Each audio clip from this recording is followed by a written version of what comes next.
தேவனிடத்துல நம்ம சேரும்போது மாத்திரம்தான் நம்ம அந்த 1,44,000 அந்த இதுல இப்ப பங்கடைவோம். கிறிஸ்துவுக்குள்ள நம்ம பாடுபட்டா மட்டும்தான் அவரோட நம்ம ஆளுகை செய்வோம் அப்படின்ற ஒரு விஷயம் தான் மெயினா இதுல சொல்லியிருக்கு பிரதர். அதுக்கு கிறிஸ்து நீதினால நம்ம பிதாவாகிய தேவனோடும் மனுஷனையும் நடுவுல இருந்து ஒரு மத்தியஸ்தரா ஒப்புரவாக்கி இருக்கிறாரு அவருடைய நீதினால அப்படின்றது இந்த பேரால நம்ம தெரிஞ்சுக்கிட்ட விஷயம் பிரதர். இத குறித்த விஷயங்களை தான் பிரதர் எழுதியிருக்கிறாரு. நான் புரிஞ்சுக்கிட்ட விஷயம் அதான் பிரதர். Okay okay okay. வேற யாராவது ஷேர் பண்றீங்களா?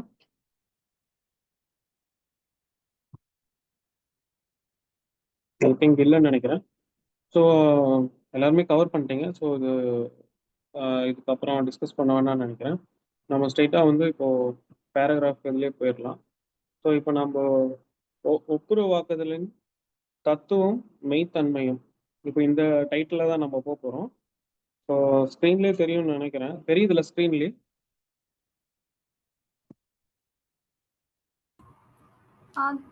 தெரியுது. Okay okay.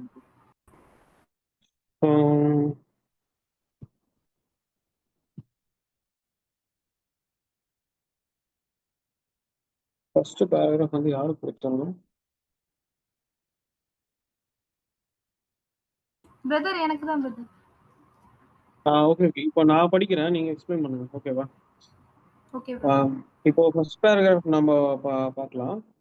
ஒப்புரவாகுதலின் தத்துவமும் மெய்த்தன்மையும்.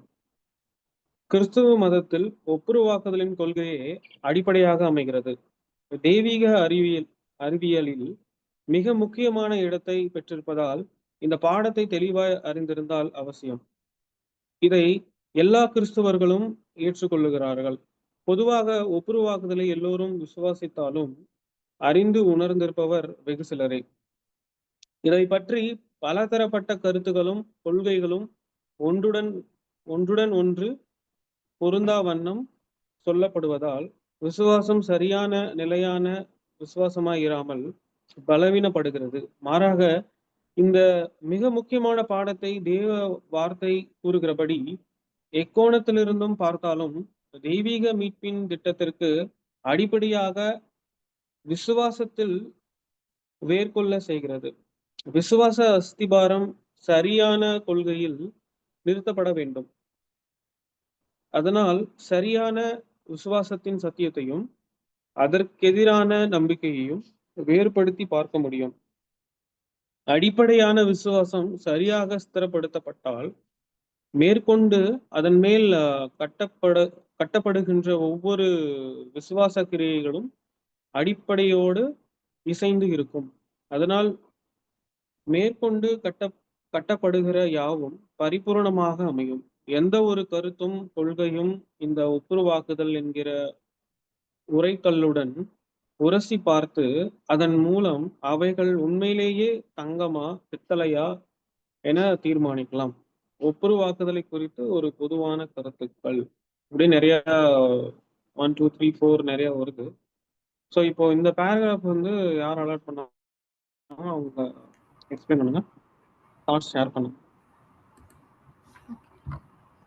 இந்த பேராகிராஃப்ல என்ன சொல்றாங்கன்னா, ஜெனரலாவே கிறிஸ்தவ மதத்துல பேசிக்கா ஒப்புரவாகுதல் அப்படின்ற ஒரு கொள்கை அடிப்படையாகவே இருக்கு.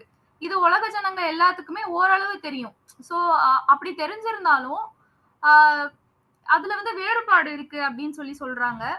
இன்னொன்னு, இந்த ரான்சம் பத்தி தெரிஞ்சிருந்தாலுமே அதை உணர்ந்து இருக்கிறவங்க வெகு சிலர் தான் அப்படின்னு சொல்றாங்க. தெய்வீக அறிவியலில் மிக முக்கியமான இடத்தை இந்த ரான்சம் இருக்கனால இத பத்தின ரான்சம் பத்தின கான்செப்ட்ல நம்ம ரொம்ப தெளிவா இருக்கணும் அப்படின்னு சொல்லியிருக்கிறாங்க. பலதரப்பட்ட கருத்து இருந்தாலும் பலதரப்பட்ட கருத்து இருக்கிறதுனால நிறைய விஷயம் பொருந்தாம இருக்கு. அதனால விசுவாசமும் ஒரு சரியான நிலையான ஒரு விசுவாசமா இருக்காததுனால இது ஒரு வீக்கா இருக்கு அப்படின்னு சொல்றாங்க. அப்ப ஒரே விசுவாசமா இருக்கணும் அப்படின்ற ஒரு விஷயம் ரொம்ப முக்கியமா இருக்கு. அது வசனத்தின்படி பார்த்தோம்னா எபேசியர் 4ஆம் அதிகாரத்துல 5ஆம் வசனத்துல ஒரே கர்த்தரும் ஒரே விசுவாசமும் அப்படின்னு இருக்கு. அப்ப வந்து ஒரே விசுவாசம் தான் ஒரு இடத்துல இருக்க முடியும். நிறைய விசுவாசம் வச்சு அத ஒருத்தரும் ஒரு கருத்து சொன்னாங்கன்னா, அதுல வந்து ஸ்ட்ராங்கா இருக்க முடியாது அப்படின்னு சொல்லி நம்ம பார்க்கிறோம். இப்ப ஜெனரலா எந்தெந்த வசனத்த வச்சு எல்லாரும் இது ஈஸியாவே ரான்சம் வந்து புரிஞ்சுக்க முடியும் அப்படின்னா, எக்ஸாம்பிளுக்கு மத்தேயு 20ஆம் அதிகாரம் 28ஆம் வசனத்துல, அப்படியே மனுஷகுமாரனும் ஊழியம் கொள்ளும்படி வராமல் ஊழியம் செய்யவும் அநேகரை மீட்கும் பொருளாக தம்முடைய ஜீவனை கொடுக்கவும் வந்தார் என்றார். இப்ப இந்த வசனத்தின்படி பார்த்தா இயேசு கிறிஸ்து வந்து மீட்கும் பொருளாக ஜீவனை கொடுக்கும்படி வந்தார் அப்படின்னு சொல்லிட்டு ஈஸியா புரிஞ்சுக்கலாம். அப்புறம் 1 தீமோத்தேயு 2ஆம் அதிகாரம் 6ஆம் வசனத்துல பாக்குறப்ப, எல்லாரையும் மீட்கும் பொருளாக தம்மை ஒப்பு கொடுத்த மனுஷனாகிய கிறிஸ்து இயேசு அவரே, இதற்குரிய சாட்சி ஏற்ற காலங்களில் விளங்கி வருகிறது. சோ இந்த வசனத்திலயும் தெரியுது இயேசு கிறிஸ்து வந்து தன்னை மீட்கும் பொருளாக ஒப்பு கொடுத்தார் அப்படின்னு சொல்லிட்டு.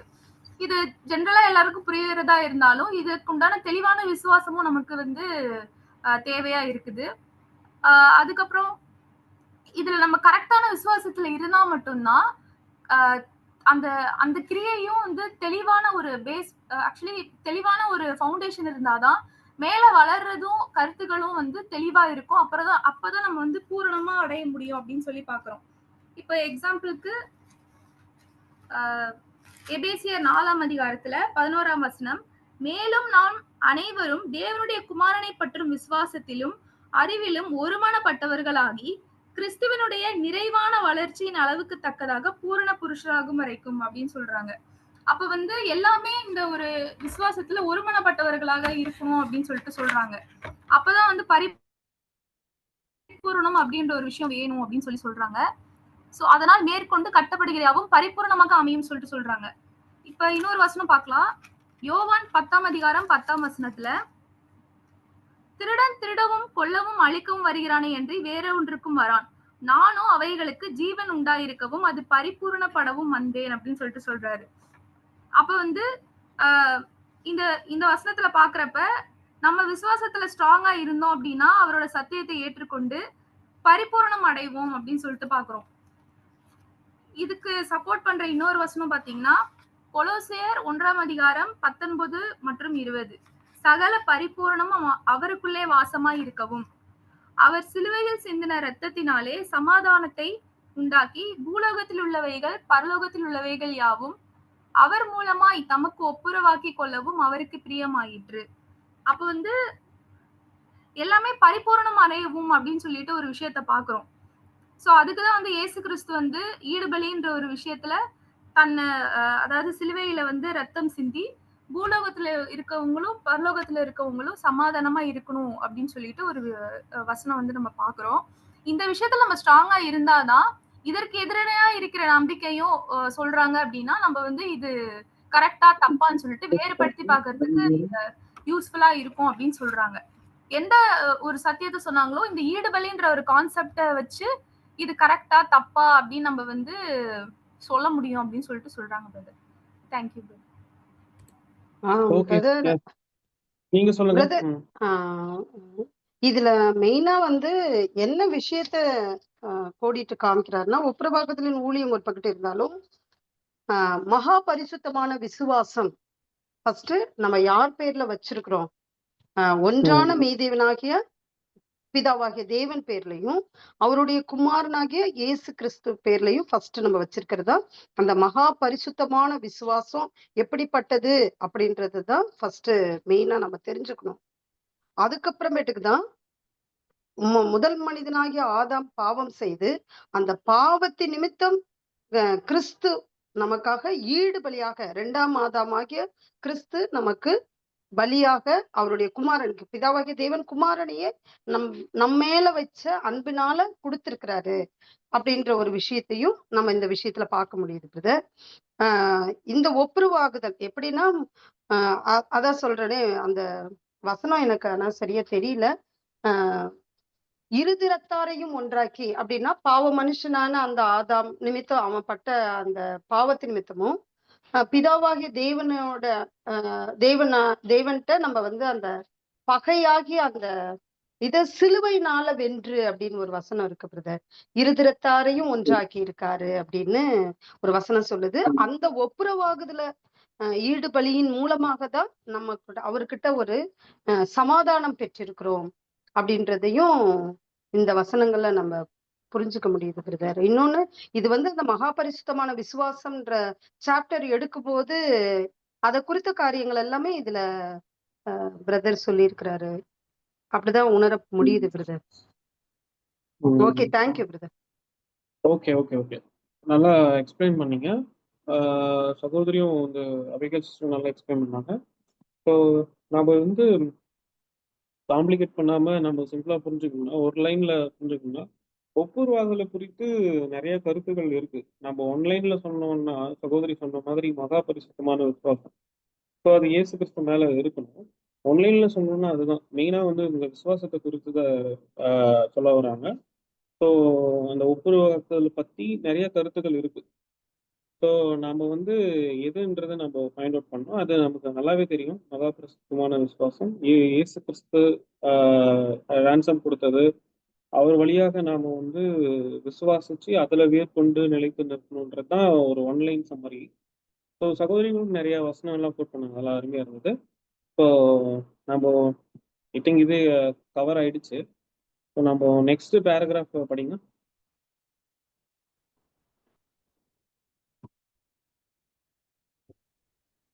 பாரம்பரிய நோக்கின்படி தெய்வீக சட்டத்தை மீறியதால் மனிதன் தேவ கோபாக்கினைக்குள்ளானான். ஆனாலும் தேவ நீதியால் பாவியாகிய அவனுக்கு ஒரு மீட்பு ஏற்படுத்தப்பட்டது. கிறிஸ்துவின் பலியினாலே அவன் பாவங்களுக்கு மன்னிப்பும் மீட்பும் உண்டாயிற்று. பாவியை தேவனுக்கு ஏற்றவனாக செய்வதே ஒப்புரவாகுதலுக்குரிய முழு பணியின் நோக்கம். ஒப்புரவாகுதலை பற்றி பாரம்பரியமல்லாத மற்ற கருத்து இந்த பாடத்தை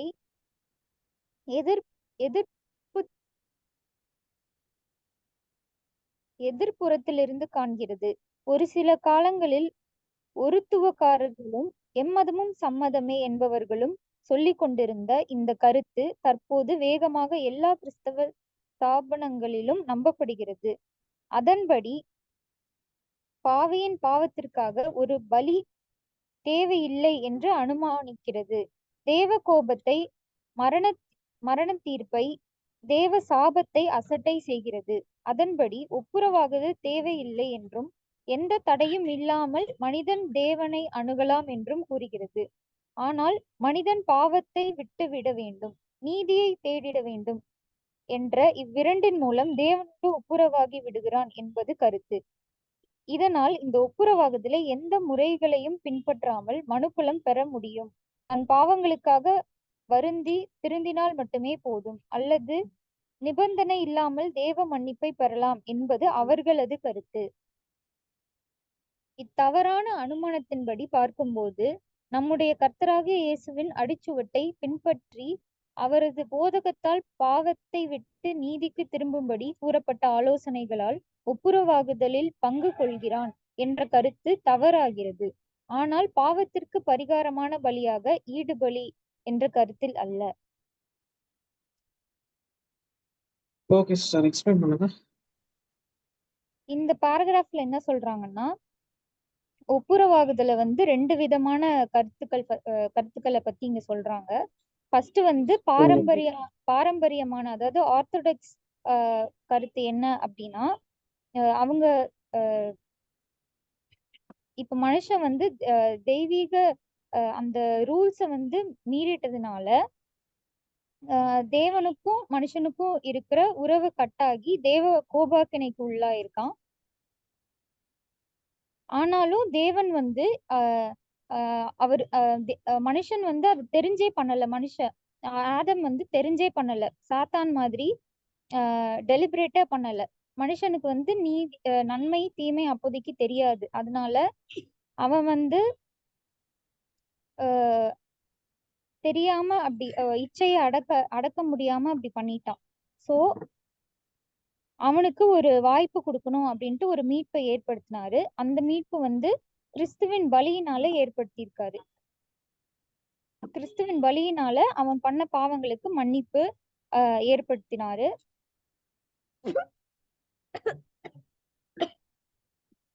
பாவியை தேவனுக்கு ஏற்றவனாக செய்வதே ஒப்புரவாகுதலுக்குரிய முழு பணியின் நோக்கம். அடுத்த பாயிண்ட்ல என்ன பாக்குறோம்னா, ஒப்புரவாகுதலை பற்றி பாரம்பரியம் இல்லாம நடுவுல மாடர்ன் ஐடியாஸ் ஒண்ணு கொடுத்திருக்காங்க. அது என்னன்னா, ஒரு சில பேர் வந்து காட் மட்டும்தான், அதாவது யெகோவா தேவன் மட்டும்தான் அப்படின்னு சொல்ற குரூப் இருக்காங்க. சில பேர் ஜீசஸ் மட்டும்தான் அப்படின்னு சொல்றவங்க இருக்காங்க. அவங்கள வந்து ஒருத்துவக்காரர்கள் அப்படின்னு சொல்றாங்க. சில பேர் வந்து எம்மதம் சம்மதம் அப்படின்ற மாதிரி ஐடல் வர்ஷிப் இந்த மாதிரி மிக்ஸ்டா இருக்கிற பீப்புள்ஸும் இருக்காங்க.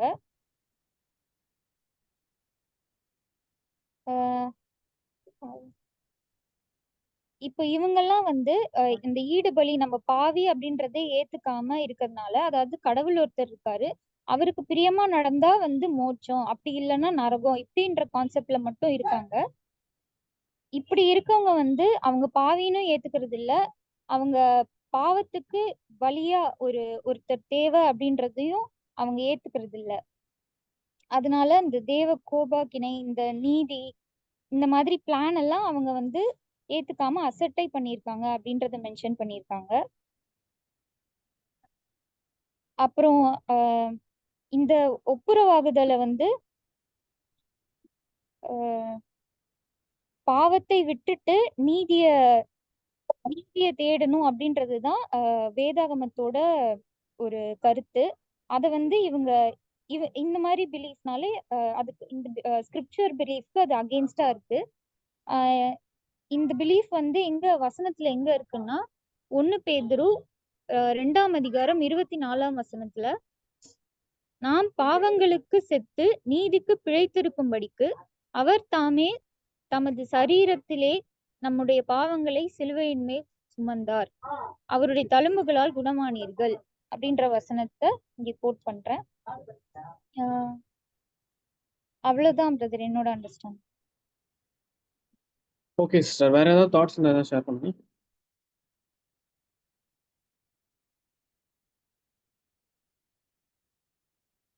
Abigail, Sarah sister, Angel, sorry Jemima, Esther sister. சரி, ஓகே, எதுவும் இல்லைங்களா?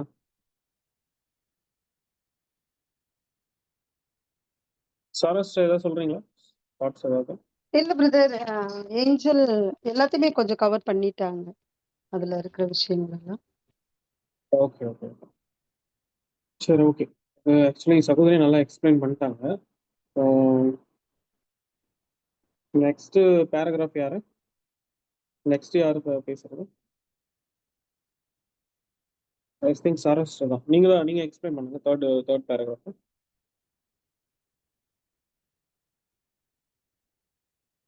தேர்ட் பேராகிராஃப்ல இல்ல பிரதர். அதாவது தேர்டு, மூணாவது நீங்க தான். நாம் ஏற்றுக்கொள்கிற அதுல இல்ல. ஆமா, அங்கிருந்தா. நாம் ஏற்றுக்கொள்கிற வேதாகம கருத்தை வேத சாஸ்திரிகள் கவனியாமல் விட்டுவிட்டார்கள். முன் கூறப்பட்ட இரண்டையும் சேர்த்து வேதாகமப்படி ஒப்புரவாகுதல் என்றால் என்ன என்பதை குறித்து தெளிவாக காண்போம். மனிதன் பூரணமாக தெய்வ சாயலில் சிருஷ்டிக்கப்பட்டான். மனப்பூர்வமாக கீழ்ப்படியாமையால் அந்த நிலையிலிருந்து விழுந்து தெய்வ கோபாக்கினைக்குட்பட்டான். இதுவே சாபம். இதனால் முழு மனுகுலமும் கீழ்ப்படியாமையின் பிள்ளைகளாக கோபாக்கிலையின் பிள்ளைகளானார்கள். எபேசியர் 2ஆம் அதிகாரம் 2-3 வசனங்கள்.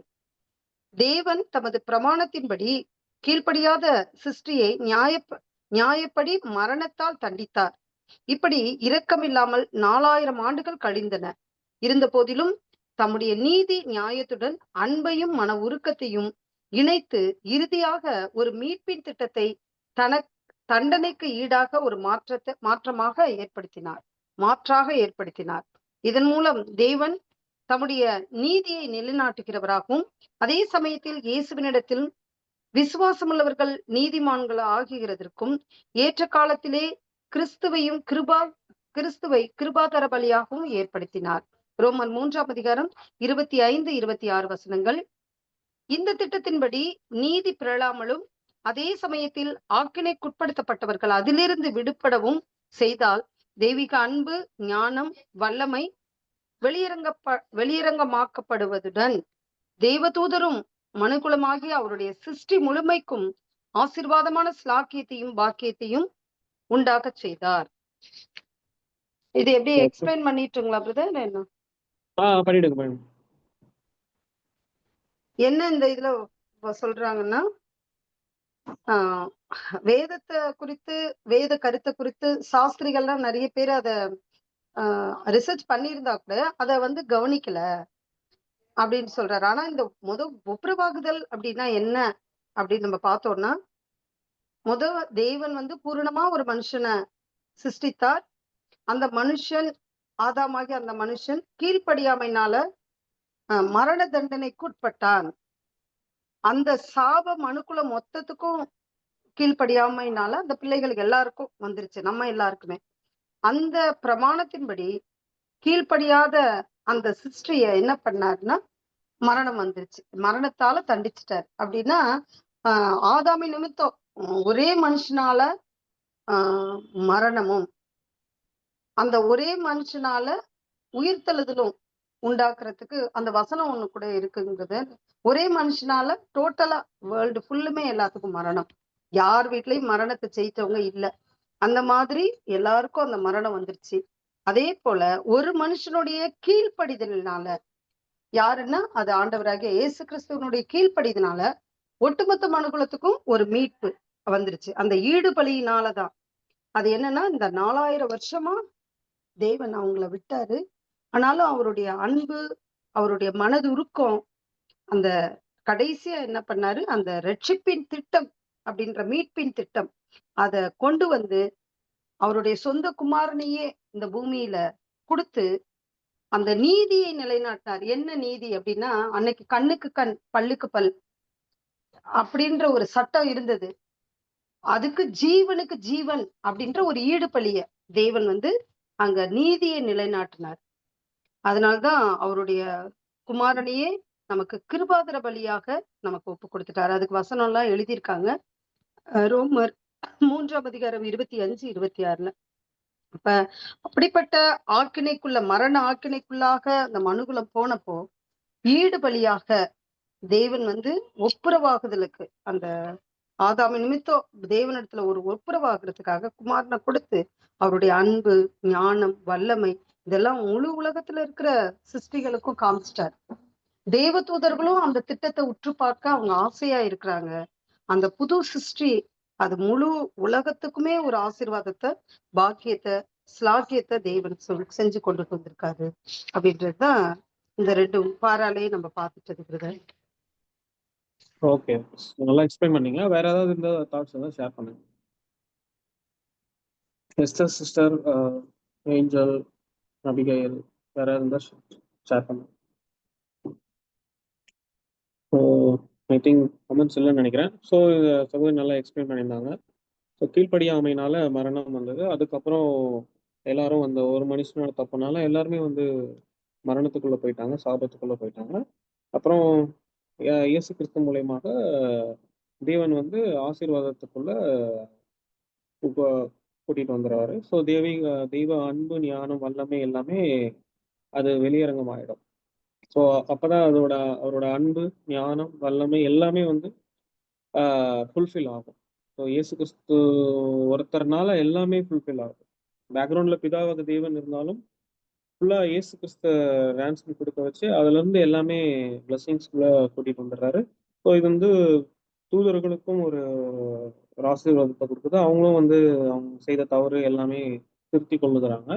நம்ம பட்ட பாடு எல்லாம், நம்ம பட்ட அவஸ்தை பாடு எல்லாம் பார்த்தே திருந்திடுவாங்க அவங்க.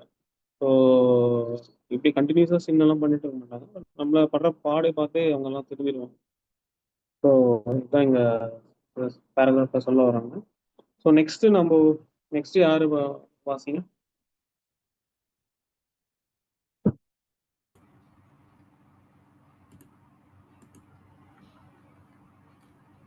ஐ திங்க் சிஸ்டர் லூயிஸ் கிறிஸ்டினால் படிக்கணும்.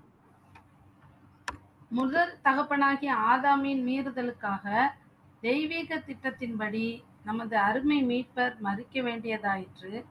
எல்லாரையும் மீட்கும் பொருளாக தம்மை ஒப்பு கொடுத்த மனுஷனாகிய கிறிஸ்து இயேசு அவரே.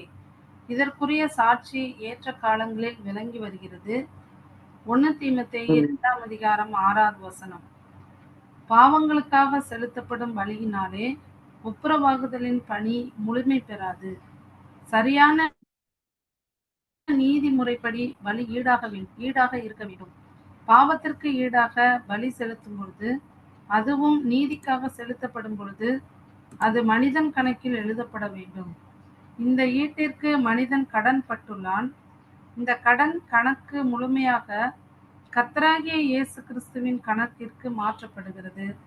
நியாய மரபுப்படி ஆதாம் ஒரு பூரண மனிதன்.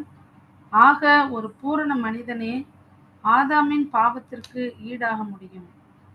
இவ்விதத்தில் இயேசு இல்ல கொஞ்சம் ட்ராக் மாறி போகுதுன்னு நினைக்கிறேன். ஏனெனில் இயேசு கிறிஸ்து நீதியாக ஆதாமுக்காகவும் அந்த லைன்ல வரும்.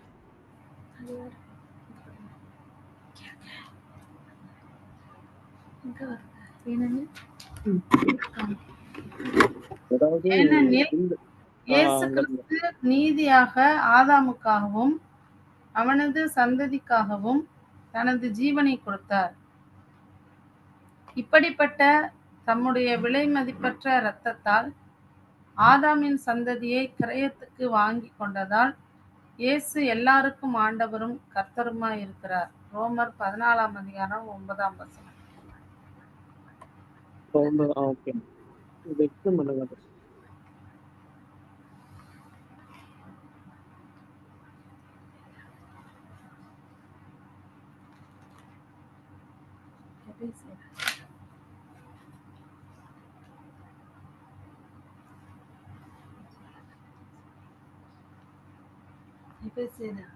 அதிகாரத்தில் இருக்கிறது வசனம் எடுத்துட்டேன்.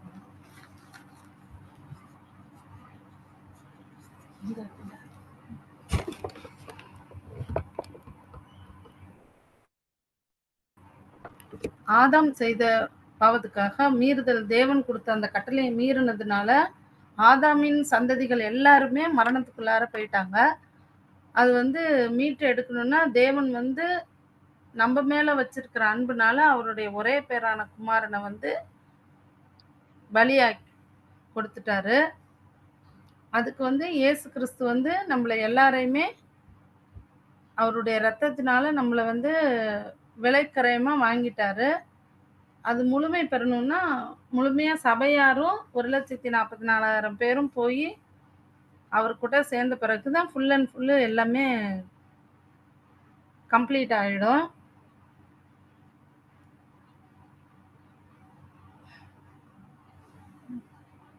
முன்னே நம்ம தூரமா இருந்தோம். எபேசியர் 2:13. பாவத்தினால நம்ம தூரமா இருந்துட்டோம். அது 13. முன்னே தூரமா இருந்த நீங்கள் இப்பொழுது கிறிஸ்து இயேசுவுக்குள் கிறிஸ்துவின் இரத்தத்தினாலே சபிமானீர்கள். எப்படி எனில் அவர் நம்முடைய சமாதானக்காரனராகி இருதரத்தாரையும் ஒன்றாக்கி பகையாக நின்ற பிரிவினையாகி நடுசுவரை தகர்த்து சட்டதிட்டங்களாகிய நியாயப்பிரமாணத்தை தம்முடைய மாம்சத்தினாலே ஒழித்து இருதரத்தாரையும் தமக்குள்ளாக ஒரே புதிய மனுஷனாக சிருஷ்டித்து இப்படி சமாதானம் பண்ணி பகையை சிலுவையினால் கொன்று அதனாலே இருதரத்தாரையும் ஒரே சரீரமாக தேவனுக்கு ஒப்புரவாக்கினார். அல்லாமலும் அவர் தூரமாயிருந்த உங்களுக்கும் சமமாயிருந்த அவர்களுக்கும் சமாதானத்தை சுவிசேஷமாக அறிவித்தார். அப்படியே நாம் இருதரத்தாரும் ஒரே ஆவியினாலே பிதாவினிடத்தில் சேரும் ஸ்லாக்கியத்தை அவர் மூலமாய் பெற்று இருக்கிறோம்.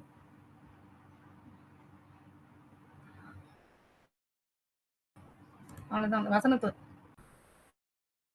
ஓகே ஓகே, ஸோ நல்லா எக்ஸ்பிளைன் பண்ணீங்க. ஸோ இங்கே சிம்பிளாக புரிஞ்சுக்கணும்னா இங்கே என்ன சொல்ல வராங்கன்னா, எக்ஸ்பிளைன் பண்ணது நல்லா எக்ஸ்பிளைன் பண்ணிட்டீங்க. ஸோ ஆதாமுடைய மீறுதலுக்காக இயேசு கிறிஸ்து மறிக்க வேண்டியதாக இருக்கு. மறிக்க வேண்டிய ஒரு சூழ்நிலை ஒரு மேண்டேட்ரியா உருவாயிடுச்சு.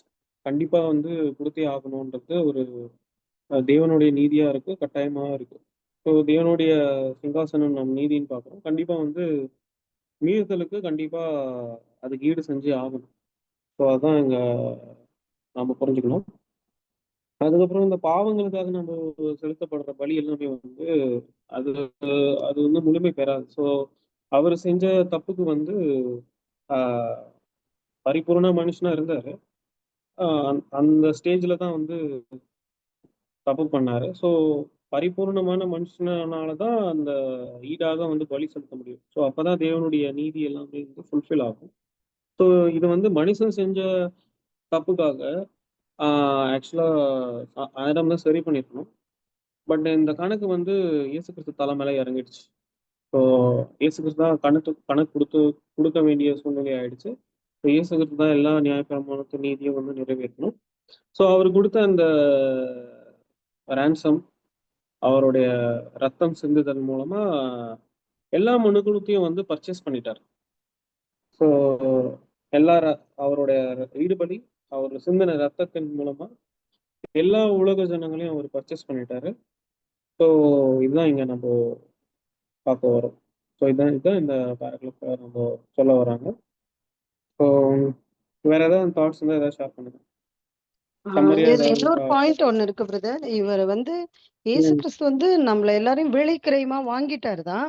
ஆனா அந்த பாயிண்ட்ல ஒரு வசனம் இருக்கு பாருங்க பிரதர். ஆதாமின் சந்ததியை கிரயத்துக்கு வாங்கி கொண்டதுனால், அவரு கிரயத்துக்கு அவருடைய ரத்தத்தை கொடுத்து நம்மள வாங்கிட்டதுனால, பிதாவாகிய தேவன் இயேசு கிறிஸ்துவ எல்லாருக்கும் ஆண்டவரும் கர்த்தருமாக்கிட்டாராம். அப்ப மொத்த மனுகுலமும் முழங்கால் யாவும் அவருக்கு முடங்கணும் அப்படின்ற ஒரு சித்தத்தை அவர் கொண்டுட்டு வந்துட்டார்.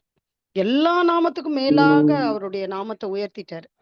அவருக்கு பண்ண கீழ்ப்படிதல்னால அவரு நமக்காக அவங்க அப்பா சொன்ன பேச்ச கேட்டுட்டு வந்து நமக்காக ஈடுபலியா நான் போறேன், இந்த மனுகுலத்துக்காக நான் சிந்த போறேன் ரத்தத்தை அப்படின்னு அவங்க அப்பா சொன்னோடனே கேட்டுட்டு கீழ்ப்படிஞ்சு வந்ததுனால டோட்டல் வேர்ல்டுக்குமே அவரு முழு உலகத்துக்குமே என்னன்னா இயேசுவை எல்லாருக்கும் ஆண்டவரும் கர்த்தருமாக்கிட்டார். அவர் அப்படியே எல்லாத்துக்கும் மேல உயர்த்திட்டார். நம்ம கூட அவருடைய சித்தத்தையும் அவருடைய நோக்கத்தையும் கிறிஸ்து மாதிரியே பின்பற்றி அவர் மாதிரியே நம்ம ஃபாலோ பண்ணி வாழ்ந்தோம்னா நமக்கும் அதுல ஒரு பங்கு கொடுக்குறாரு. ஆனா அவருக்காக எல்லாத்தையும் நஷ்டமா விட்டுறணும், அவ்வளவுதான். நாம போய் ஈடுபலியெல்லாம் கொடுக்கல. நம்ம வந்து அவருக்காக வந்து நம்ம சாக்ரிஃபைஸ் பண்ணி வாழணும். அது ஒண்ணு மட்டும் இருந்தா நம்ம அவருடைய மனவாட்டியா போயிடுவோம். அந்த விஷயத்தை தான் அதுல சொல்லியிருக்காரு இல்லைங்களா brother? Yes yes yes correct தான் கரெக்ட் தான். ஸோ இன்னும் அடிஷ்னலா நம்ம என்ன ஷேர் பண்ணலாம்னா, இப்போ இயேசு கிறிஸ்து ஈடுபலியை தந்தது அவர் ரத்தத்தின் மூலமா எல்லாமே விலைக்கிரயமா வாங்கினது. இப்போ அந்த அளவுக்கு வந்து அவர் முற்றிலும் தாழ்த்தினால தான் தேவன் பல மடங்கு பயங்கரமா உயர்த்திருக்கிறார். பட் அதுக்கு டெட் ஆப்போசிட் வந்து சாத்தான் வந்து தன்னைத்தான் உயர்த்தினாரு. தேவன் பல மடங்கு உயர்த்திட்டார், பல மடங்கு தாழ்த்திட்டாரு. இயேசு கிறிஸ்து பல மடங்கு உயர்த்திட்டார்.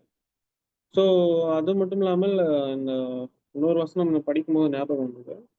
ஸோ என்ன வசனம்னா ரெவலேஷன் 22:13.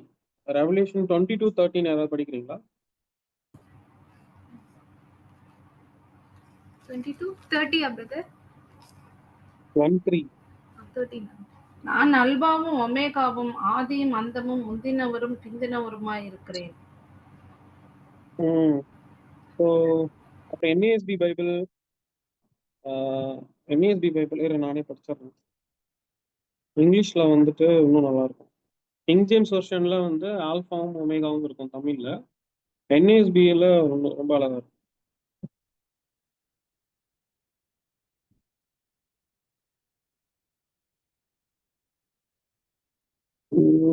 இங்கேயும் ஐ am the alpha and the omega, the first and last, the beginning and the end.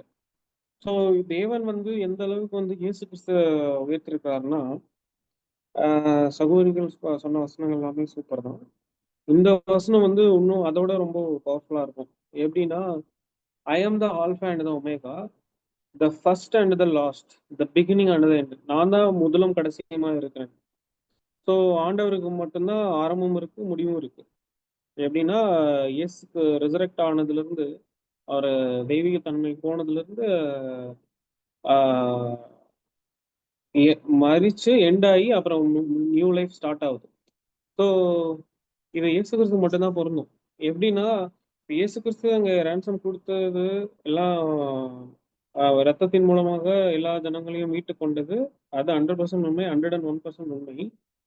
அப்புறம் புது சிருஷ்டியா தெய்வீக தன்மை போயிட்ட பின்னாடி, யார் யாரு கீழ்ப்படியலையோ, இப்போ அட் பிரசன்ட் யாரும் கீழ்ப்படியலையோ, இல்ல அங்க பீசபிள் கிங்டம் சமாதான ராஜ்யத்துல யாரும் கீழ்ப்படியலையோ, கண்டிப்பா டெஃபினட்டா வந்து இயேசு கிறிஸ்துவ மீட் பண்ணியே ஆகணும்.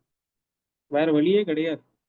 ஸோ இங்க வந்து இந்த ஃபர்ஸ்ட் அண்ட்ல லாஸ்ட் அப்படி பார்க்கும்போது ஒரிஜினல் ஹீப்ரூ பைபிள்ல பார்த்தீங்கன்னா ஹீப்ரூ இது வந்து ஆக்சுவலா கிரீக்கு.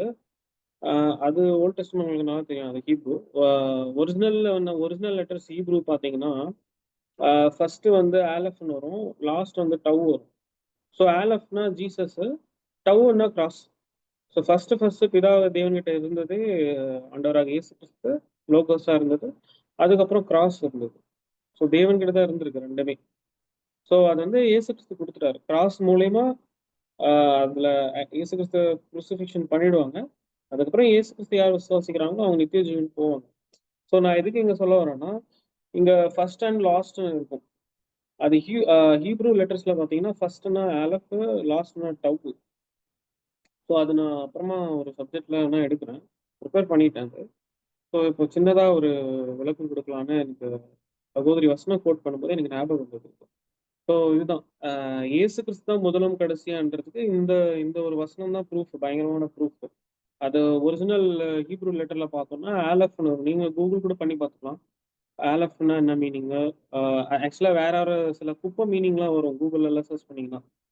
ஆக்சுவலா அந்த லெட்டர்ஸ் வந்து செக் பண்ணிக்கணும். ஆலஃபா இல்ல வேற ஏதாவது வார்த்தை நேம் வருதான்றது. கூகுள்ல நம்ம சர்ச் பண்ணக்கூடாது. லெட்டர்ஸ் தான் நான் சர்ச் பண்ண சொன்னேன். Olaf and tau. ஸோ இது வந்து ஆலஃப்னா ஜீசஸ், டவ்னா கிராஸ். இயேசு கிறிஸ்து ஃபர்ஸ்ட் தேவனுடைய மைண்ட்ல இருந்திருக்கு.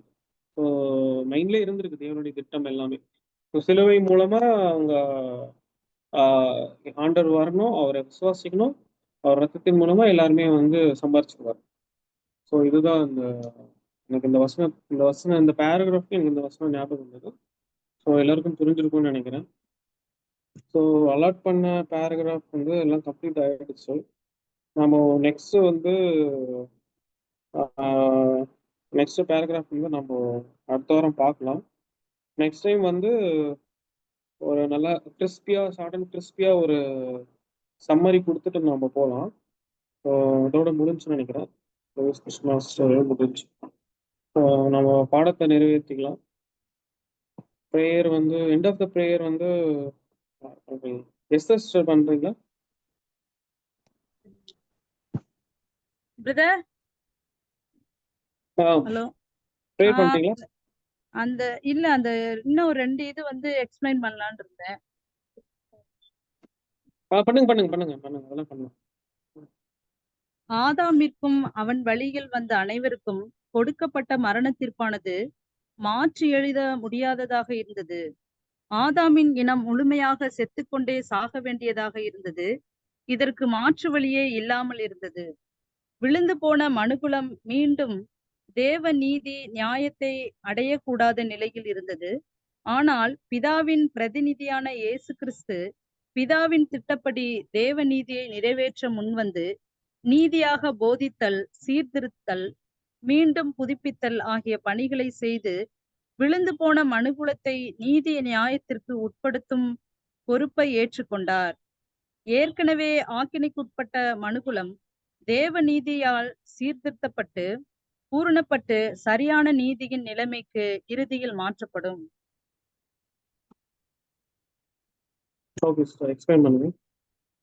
இதுல என்ன சொல்லியிருக்காங்கன்னா, ஆதாமிற்குள் எல்லாரும் மரிக்கிறது போல கிறிஸ்துவுக்குள் எல்லாரும் உயிர்ப்பிக்கப்படணும்ன்ற ஒரு இது எழுதியிருக்காங்க. அதே மாதிரி விழுந்து போன மனுகுலம் எப்படி கிறிஸ்துவங்களாக மீட்கப்பட்டு தேவன் ஒரு திட்டத்தை வச்சிருக்கிறாரு. அந்த திட்டத்தை வந்து நீதியாக இயேசு கிறிஸ்து மூலமா சத்தியத்தை போதிக்கிறது, மனுகுலத்தை சீர்திருத்தது, புதுப்பிப்பது, இதெல்லாம் வந்து கிறிஸ்துவ மூலமா தேவன் வந்து திட்டம் வைத்திருக்கிறாரு. இதுக்கு வசனம் ஒரு ஷார்ட்டா என்ன சொல்லியிருக்காங்கன்னா, ரோமர் 5ஆம் அதிகாரம் 18வது வசனத்துல, ஆகையால் ஒரே மீறுதலினாலே எல்லா மனுஷனுக்கும் ஆக்கினைக்கு ஏதுவான தீர்ப்பு உண்டானது போல, ஒரே நீதியினாலே எல்லா மனுஷனுக்கும் ஜீவனை அளிக்கும் நீதிக்கு ஏதுவான தீர்ப்பு உண்டாயிற்று. அன்றியும் ஒரே மனுஷனாலே கீழ்ப்படியாமையினாலே அநேகர் பாவிகளாக்கப்பட்டது போல, ஒருவருடைய கீழ்ப்படிதனாலே அநேகர் நீதிமான்களாக்கப்படுவார்கள். கிறிஸ்து மூலமா எல்லாரும் நீதிமான்களாக்கப்பட்டிருக்கோம். அவ்வளவுதான் பிரதர். ஓகே ஓகே ஓகே, நல்லா எக்ஸ்பிளைன் பண்ணீங்க. வேற ஏதாவது தாட்ஸ் இருந்தால் ஏதாவது ஷேர் பண்ணுங்க.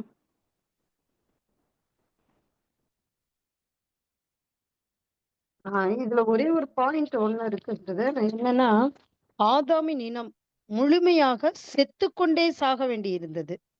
அந்த பாயிண்ட் என்னன்னு புரியுதுங்களா பிரதர்? நீ இன்னைக்கு வந்து செத்துருவ, நீ இத சாப்பிடும் புசிக்கும் நாளிலே சாகவே சாவாய் அப்படின்னு சொன்னாரு. ஆனா அதோட ஃபுல் மீனிங் எப்படி இழுக்கணும்னா, செத்துக்கொண்டே சாக வேண்டியிருக்கு. அந்த தேவன் ஒரு திட்டம் போட்டிருக்காரு. அந்த 1000 வருஷம் முடியறதுக்குள்ள ஆதாமனுடைய முடியும், லைஃப் முடிஞ்சிரும்.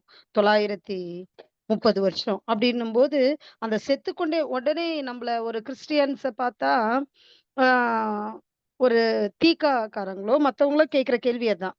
பைபிள்ல சொல்லப்பட்ட விஷயம் வந்து, ஆதாம் நீ இதை புசிக்கும் நாளிலே சாவாய்ன்னு சொல்லியிருக்காரு இல்லையா? அப்ப புசிச்ச உடனே செத்து போயிட்டாரா ஆதாம் அப்படின்னு கேட்பாங்க. ஆனா இதுல பிரதர் அழகா சொல்லியிருக்காரு, அது புசிக்கும் நாளில சாகுறது இல்ல, புசிக்கும் நாளிலிருந்து செத்துக்கொண்டே சாவாய். அப்ப அவனுக்கு ஜீவன் போயிடுச்சுன்றது கன்ஃபார்ம், நித்திய ஜீவன்றது. ஆனா அதை என்ன பண்ணிருக்காருன்னா, கொஞ்சம் கொஞ்சமா அந்த மரணத்தை வந்து பாக்குறாரு அவரு கண்ணெதுக்குற. அந்த ஒரு விஷயத்த தானே பிரதர் அதுல கோடிட்டு. ஆனா தெளிவா இருக்கு பாருங்க, செத்துக்கொண்டே சாக வேண்டி இருந்தது, இதுக்கு மாற்று வழியே இல்லாம இருந்தது. இந்த விஷயத்த வந்து இன்னைக்கு நம்ம கிறிஸ்டியன்ஸ் மத்தியில நிறைய ஹிந்துஸ் கூட அந்த விஷயத்த பேசுவாங்க. உங்க பைபிள்ல வந்து இப்படி இருக்கு. ஆனா உண்மையிலே நான் நான் என்னைய சந்திச்சவங்க அந்த மாதிரி கேட்டிருக்காங்க. செத்துருவேன்னு சொன்னாங்களே, செத்துட்டாங்களா அந்த ஒரு நாள்ல?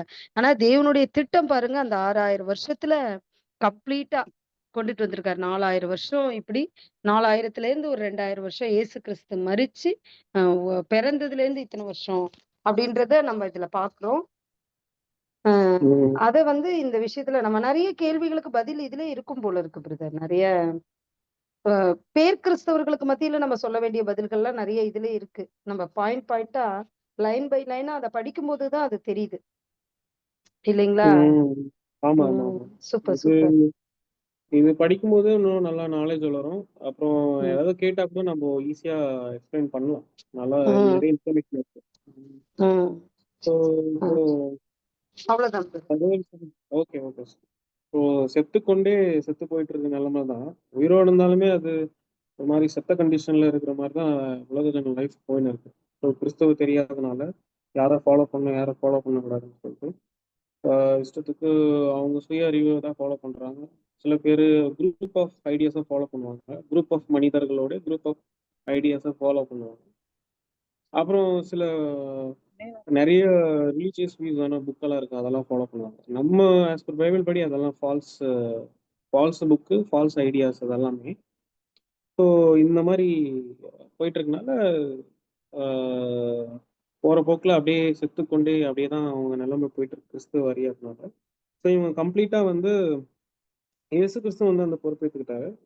முழுசா தேவன் வந்து உலக ஜனங்களை சரியான நீதியின்படியும் ஃபுல்லாக நடத்தணும், நீதியின்படி நடத்தணும். அதுவும் ஸோ அப்போதான் வந்து பரிபூர்ணத்தை அட்டைன் பண்ண முடியும். ஸோ தேவனுக்கு வந்து பர்ஃபெக்ஷன் பிடிச்சாலுமே கூட, பர்ஃபெக்ஷன் பிதாவாகிய தேவன் பர்ஃபெக்ஷன் தான் பிடிக்கும். ஆனா வந்து இம்பர்ஃபெக்ஷன்லாம் இருக்கிறனால அப்படியே அப்படியே கை விட்டுறாம இயேசு கிறிஸ்து மூலியமா நீதியின் வழி நடத்துறாரு. ஸோ சங்கீதம், ஐ திங்க் சங்கீதம் தான் இருக்குன்னு நினைக்கிறேன். நம்ம எல்லாரும் பரிசுத்தரா இருக்கணும்னு தேவன் ஆசைப்படுவாரு. ஏன்னா நான் பரிசுத்தர் அப்படின்னு சொல்லுவார். இன்னொரு சில இடத்துல தேவன் மறைஞ்சி கொண்டு இருக்கிறார்ன்ற ஒரு வசனம்லாம் வரும். பாவம் வந்ததுனால தேவன் தன்னைத்தான் மறைஞ்சிக்கினாரு. ஏன்னா இம்பர்ஃபெக்ஷன் பிடிக்காது, சின் பிடிக்காது. ஸோ இதனால வந்து தேவன் தன்னைத்தான் மறைச்சு கொண்டார். ஃபுல்லா எக்ஸ்போஸ் ஆயிட்டாருன்னா ஜீவன் கிடைச்சிடும். ஸோ இயேசு கிறிஸ்து மூலியமா அது கம்ப்ளீட்டா லீட் பண்ணிட்டு வர்றாரு. இப்போ பீசபிள் கிங்டம்ல, சமாதானம் ராஜ்யத்துல. இப்போ இயேசு கிறிஸ்துவோட மிகப்பெரிய வேலையே வந்து நம்ம எல்லாருமே வந்து தேவனுக்கு வந்து நீதியின்படி வழிநடத்தி பரிபூரண மனுஷனா கொண்டு வந்து பிதாவுக்கு தேவன் முன்னாடி நிறுத்தணும். அதுதான் இயேசு கிறிஸ்துவோட மிகப்பெரிய வேலையே. இது நல்ல பாயிண்ட்ஸ் இது 1வது பேராகிராஃப். ஸோ நான் முன்னாடி சொன்ன மாதிரி அந்த ஃபர்ஸ்ட் அண்ட் லாஸ்ட்டுக்கு வந்து அந்த இதுதான் இந்த பிபிடிலே தெரியும். தெரியும் இல்லை, எல்லாருக்கும் தெரியுது இல்லை? ஸோ இதுதான் இந்த தெரியும். டவ். ஸோ இதுதான் அந்த டவ்ன்றது, அந்த லாஸ்ட்ன்றது டவ். அது ஐ am the first and last அப்படின்னு. ஸோ எங்க யாரு வந்து ஏமாத்திட்டு போனாலுமே இயேசு கிறிஸ்து மீட் பண்ணியே ஆகணும். இயேசு கிறிஸ்து ஏமாத்தவே முடியாது. ஸோ அதுக்கு தான் இந்த ரெவலேஷனை கொடுத்த நான் first and last. I am the first and last, ஆல்ஃபாவும் ஒமேகாவும் இருக்கிறேன்றது. ஸோ ஒரிஜினல் ஹீப்ரூ லெட்டர்ஸ் பார்த்தோன்னா அந்த ஃபர்ஸ்ட்டுக்கும் அந்த லாஸ்ட்டுக்கும் பார்த்தீங்கன்னா ஆலஃப் ஃபர்ஸ்ட், லாஸ்ட் வந்து டவ். ஸோ இது வந்து கிராஸை தான் சிம்பிளைஸ் பண்ணுது. ஆலஃப்ன்றது ஜீசஸ். ஸோ பிதாவ தேவன் மைண்ட்ல 2 தான் இருக்கு, இயேசு கிறிஸ்து, லோகோஸ். மனு குலத்தை எப்படி மீட் பண்ணணும்னா இந்த 2 வச்சு தான் மீட் பண்ணணும். கிராஸ் மூலியமா இயேசு கிறிஸ்து வந்து டெவலப்பும் பண்ணிடுறாரு. ஏன்னா லோகோஸா இருக்கும்போது செல்ல பிள்ளையா இருந்தாரு. அப்போ வந்து கரெக்டா எல்லாம் கீழ்ப்படிதல் இருந்திருக்கு. தேவன் சொன்ன மாதிரி யூனிவர்ஸ் படைக்கிறது, எல்லா சிருஷ்டியும் படைக்கிறது, அப்போ நல்ல சர்டிஃபிகேட் வாங்கிட்டாரு. அப்புறம் ஒண்ணே ஒன்று வந்து ஒரே ஒரு இடத்துல சர்டிஃபிகேட் வாங்கணும். அதாவது சாதகமற்ற சூழ்நிலையில தேவன் கிட்ட சர்டிஃபிகேட் வாங்கி ஆகணும். ஸோ அப்போ எல்லாம் செல்ல பிள்ளையா இருந்ததெல்லாம் எல்லாம் ஓகே தான். தேவன் பேச்சு கேட்டு எல்லாம் பிரபஞ்சத்தை படைச்சது எல்லாமே ஓகே தான். மிகப்பெரிய பங்களிப்பு இருக்குது ஆண்டவராக இயேசு கிறிஸ்துவுக்கு. ஒரே ஒரு இடத்துல மட்டும் கீழ்ப்படிதல் காமிச்சே ஆகணும், நல்ல சர்டிஃபிகேட் வாங்கி ஆகணும். அது வந்து எதுனா சாதகமற்ற சூழ்நிலை எதுனா பாவம் நிறைந்த உலகத்துல இயேசு கிறிஸ்து வந்தே ஆகணும். அதுல அவரோட கேரக்டரும் டெவலப் ஆயிடுது. அவரும் வந்து ப்ரூஃப் பண்ணிடுறாரு, தேவனை மகிமைப்படுத்துறாரு, ஃபுல்லா மகிமைப்படுத்துறாரு. அதன் மூலியமா இயேசு கிறிஸ்து மூலியமா எல்லாமே வந்து தேவன் போட்ட மிகப்பெரிய பிளானை வந்து சக்சஸ் பண்ணிடுறாரு. ஸோ இதுதான் உண்மை. நம்ம நெக்ஸ்ட் பேராகிராஃப் வந்து நம்ம அடுத்த வாரம் பார்க்கலாம். ப்ரேயர் வந்து யார் பண்றீங்க? ப்ரேயர் பண்ணுங்க. ப்ரேயர் வந்து எஸ்எஸ் சிஸ்டர் பண்றீங்களா?